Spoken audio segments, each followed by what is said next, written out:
Like father, like son nga raw, ika nga nila mga idol. Dahil nagtala nga si Bronny James ng kaniyang career high performance para nga sa South Bay Lakers kontra sa Santa Cruz Warriors sa NBA G-League. Talagang laki na nga ng improvement ni Bronny James mga idol kung saan nagiging kampante at komportable na nga siya sa bawat laban. Tara na't pag-usapan natin mga idol ang naging performance nga ni Bronny James para nga sa South Bay Lakers. Pero bago yan mga idol, pasadahan ko lang to. Nakakapanlumo nga ang nangyari kay Jason Tatum sa naging laban nga ng Boston Celtics kontra sa Sacramento Kings. Dahil dito nga sa third quarter, under 3 minutes mark mga idol ay tumera nga si Tatum mula nga sa 3-point line at ang dumipensa nga sa kanya ay si Sabonis kung saan ang sama nga tingnan ng pagka-landing ng kanyang mga paan ni Tatum mga idol dahil nakatapat nga ang paan ni Sabonis sa mesmong landing spot ni Jason Tatum dahilan nga ng kanyang ankle injury at kitang-kita nga na namimilipit nga sa sakit si Jason Tatum mga idol dahil nga sa aksidenteng nangyari at napatawan nga si Sabonis ng mga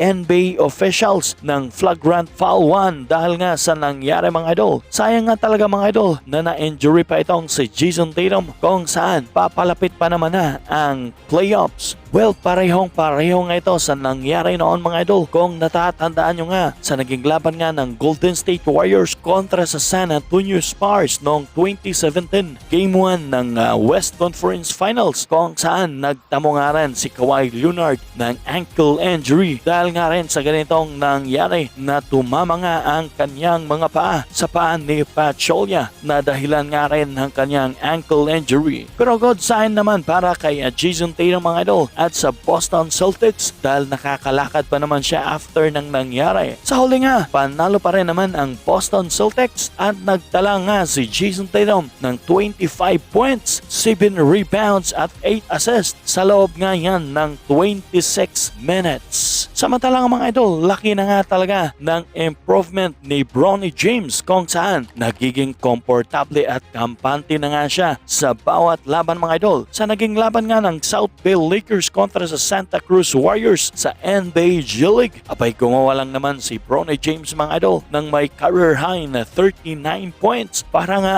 iangat at ipanalo nga ang South Bay Lakers. Talagang hindi nga nagpatinag si Bronny James mga idol dahil kitang-kita nga sa naging laban na ganda nga ng kanyang naging opensa dahil inaatake niya nga ang paint, dagdagan pa ng kanyang rebounding at mga steals. At imagine sa first half ay gumawa na nga siya kaagad ng 18 points para nga pangunahan ang kaniyang kupunan. At after nga ng naging laban mga idol ay nagsalita nga si Bronny James after ng kanyang ginawang career high na 39 points para pangunahan ang South Bay Lakers. Ayon pa nga sa kanya mga idol na talagang gusto niya nga raw patunayan sa mga nag-criticize sa kanya na nabibilang araw siya para sa Lakers at sa NBA. At talagang araw-araw niya nga raw pinupush ang kanyang sarili, work hard para nga raw sa paglalaro ng basketball na isang araw sa kanyang pinakahilig.